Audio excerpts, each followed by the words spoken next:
Welcome back to another Union Arena Deck Tech. Today, we actually have ProDMJoey joining us to talk about the Xing Deck from Fullmetal Alchemist.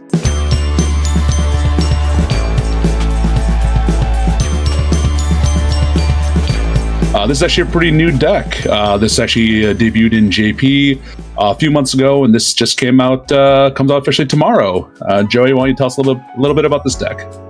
So this is the Xing Dynasty deck, but with a small little twist. A lot of people are calling it the Greed Word deck. The way that it is currently built is majority Xing synergies while also having an Edward combination in order to gain additional value in order to have more card advantage within it.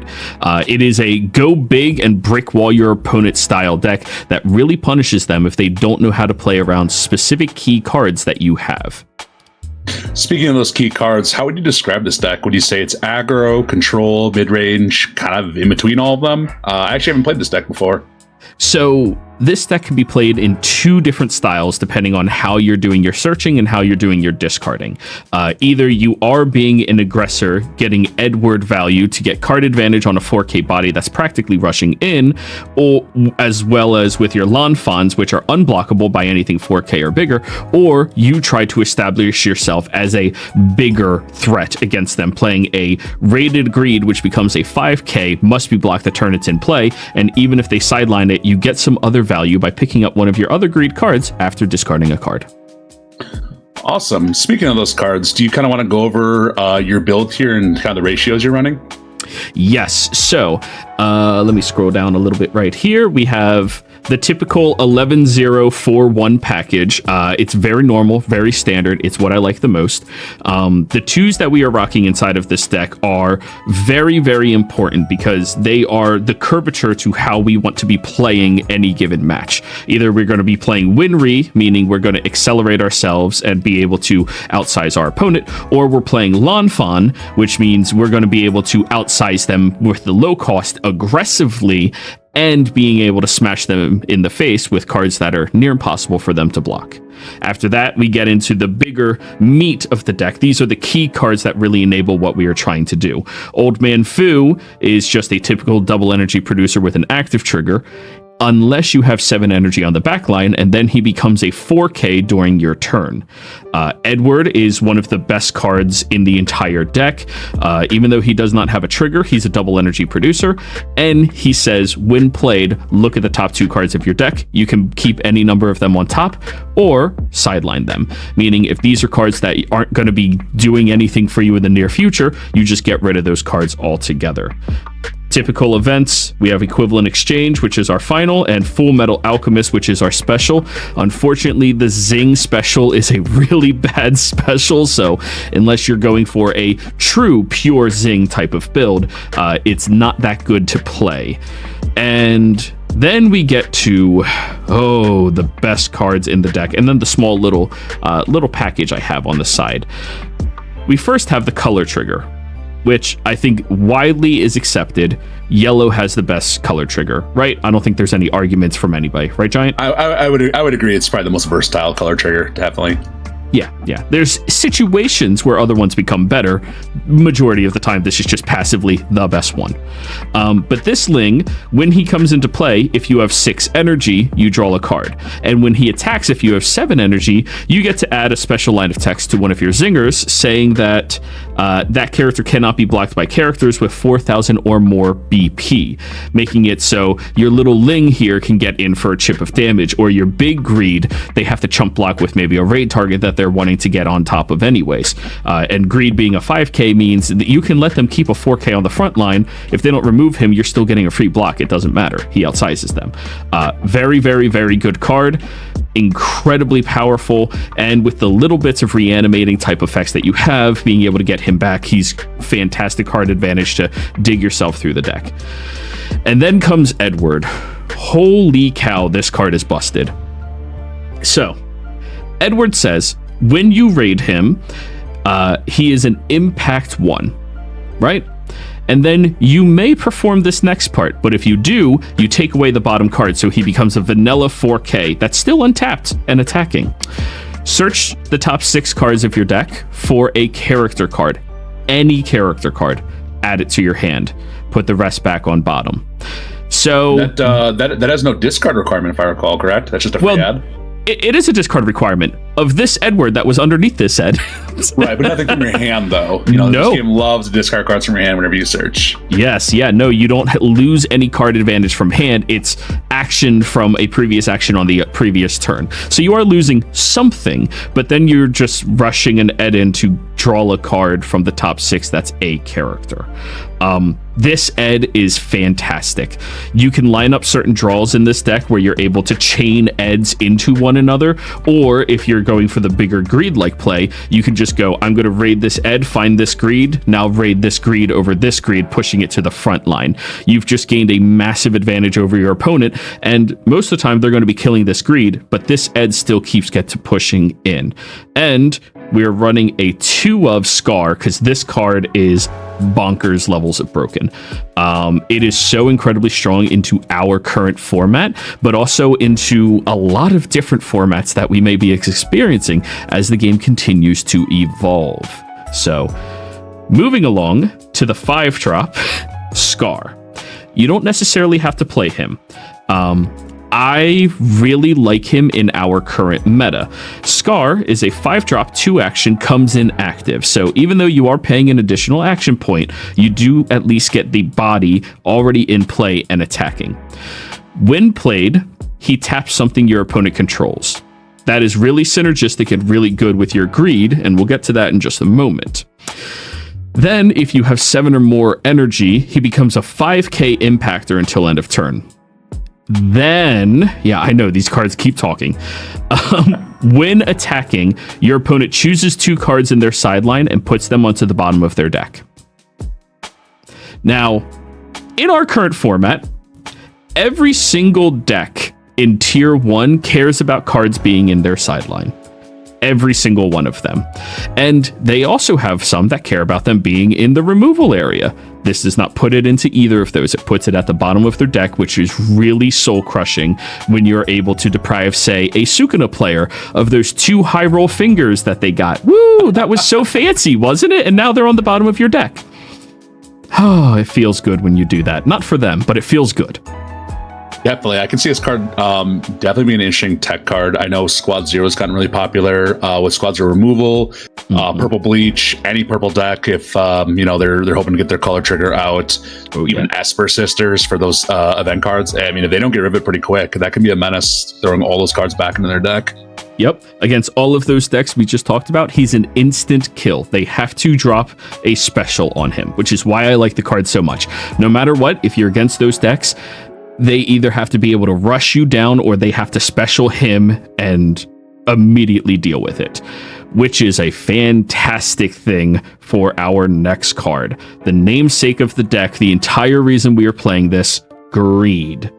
Oh boy, Greed. So, he's 6 energy to play, but this deck has so much card advantage innately in it and enough double energy producers that you're going to consistently get to 6 if that is the strategy you are aiming for. When played, this character must be blocked until end of turn. So when I attack with him, no matter what, you have to put something in front of him. Meaning if Scar just swung into you, or Scar just came down, and I go, tap your little 2k chump blocker, I'm smashing in. Now you have to block with one of your raiders, because I just tapped that other guy down. The other line of text is, so long as he is rated, he is a 5k. So he's no longer 4 unrated, he's a 5k. And when you sideline him, because you're going to have to, he's a 5k body at all times. You can't get through that with the majority of things in our format. I get to sideline 1 card from my hand to pick up a Ling from my sideline and put it into play. It does not have to be the same one it was rated onto, and you can even discard a color trigger Ling to this effect and replay that color trigger Ling, which again, from its previous text, if you're at 6 energy, you can even put it to the back line to be your 6th energy. If needed, you draw a card, granting yourself major advantage on the board and major pressure against your opponent. Yeah, it definitely sounds like a pretty good combo, playing the Scar with Greed as well. I don't think, I think I see the curve out here where that's actually a pretty powerful combo once you hit your 5 and 6 energy. How many double pip energies are you running, actually? So we have the 3-drop Edward, which is the least favorite Ed that we want to raid. We don't want to raid over top of this one if we can help it. We have 2 of the Old Man Fu, and we have 4 Winry. Winry is a 2-drop that always generates 2 energy so long as you have an Ed on the front line. So on curve, like turns, you can easily have like Ed on 1, play out your thing, play Winry, next turn, untap, push Ed up, she's still producing 2 energy, so you didn't lose out on any energy. So she is a fantastic card inside of this deck, just to make sure we get all of the wheels turning. A total of 10 double energy producers.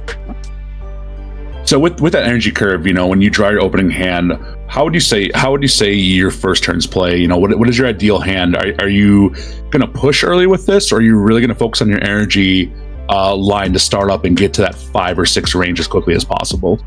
So this deck will reward you for knowing what role you should play based off of your opening draw and based off of what you are playing against.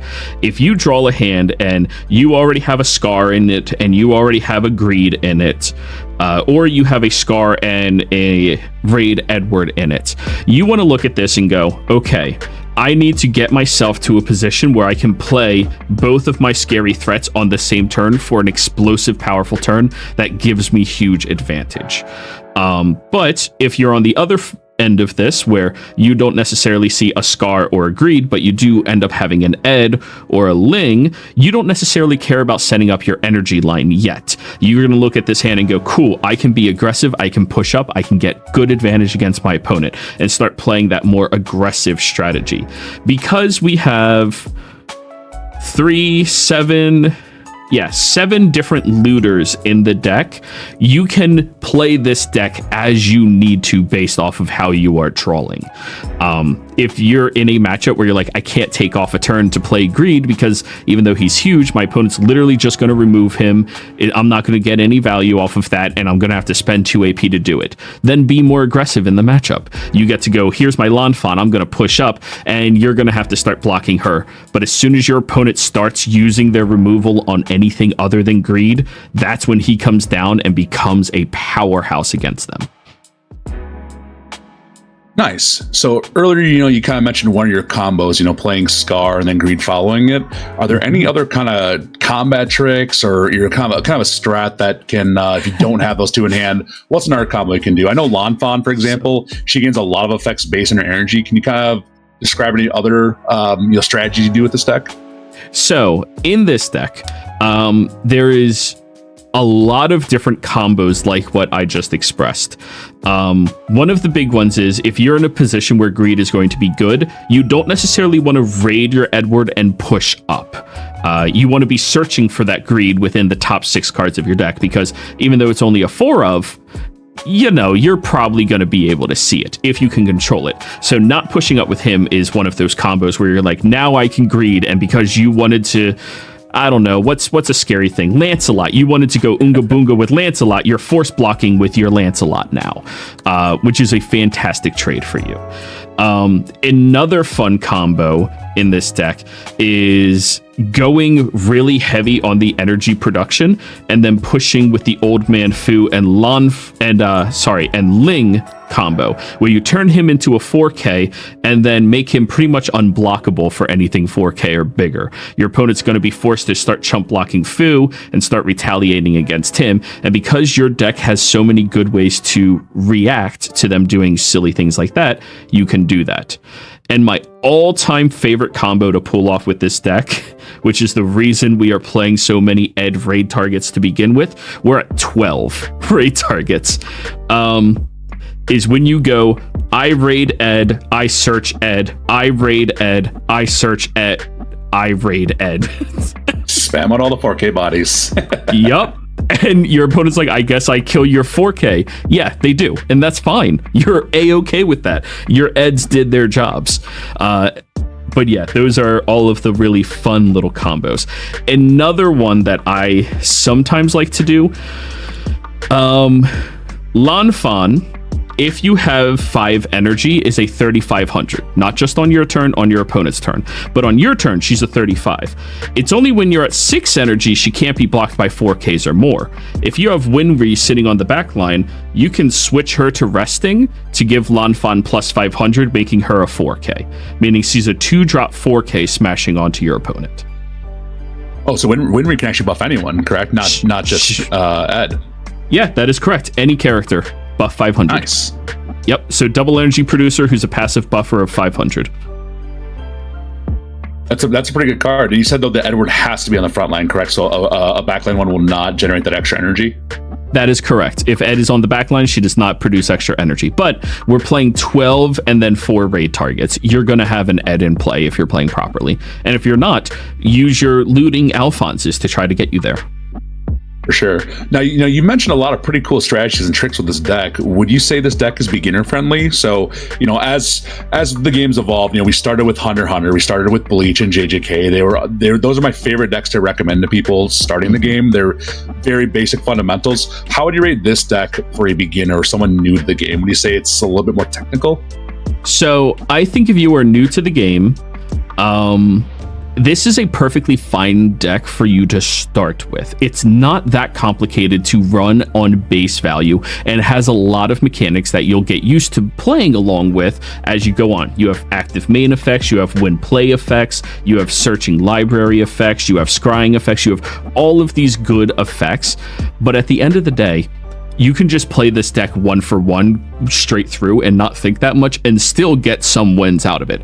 I think it is a deck that has a fairly low skill ceiling to it, skill floor to it, but its skill ceiling is very high.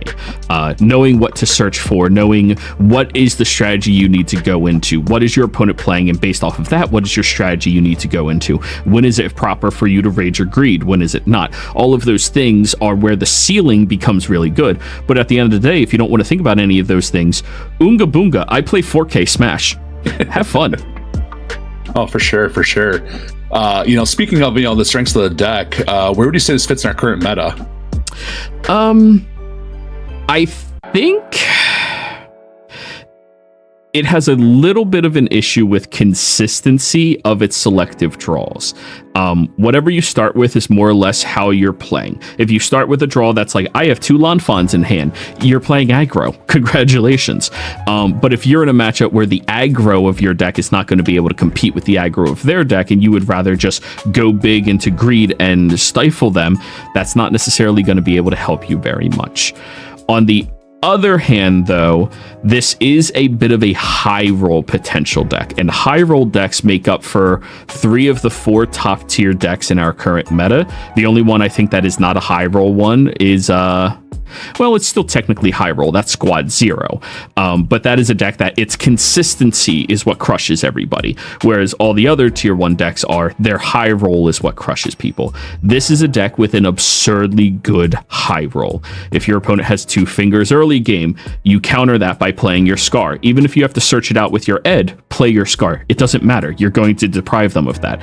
If your opponent's playing an Ichigo strategy, you move 2 cards to the bottom of their deck. Fantastic for you. They're playing a Todo strategy. Congratulations, that Todo you discarded early because you weren't prepared for this is now at the bottom of your deck. You're not going to be replaying it utilizing your events. There are so many good high roll potentials in this deck where you can just set up your opponent to be behind on action, behind on board, and then they still have to answer your greed. I think that means this deck can pretty much contend with tier 1.5, as some people call it. I just say tier 2. I don't believe in 0.5. It shouldn't exist. No, that's totally fair.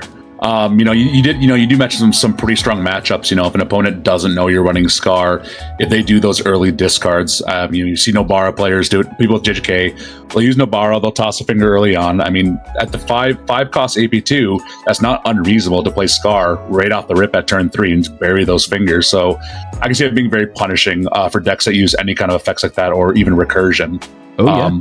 Where would you say the deck struggles? We have a very removal heavy meta currently as well. What do we see the more challenging matches are? Removal heavy doesn't matter that much against the deck, because at the end of the day, you can just spam gaining card advantage with this Edward. What are you going to do? Kill him? Cool, I'll play another one. Cool, I'll play another this thing. I'll play this Lan Fan. What are you going to do? Kill that? I have a 5k. Like, you have enough threats that you're okay with the removal heavy decks. It's just their high rolls that are absolutely backbreaking to you. But that's just the nature of like what we're playing currently in our meta.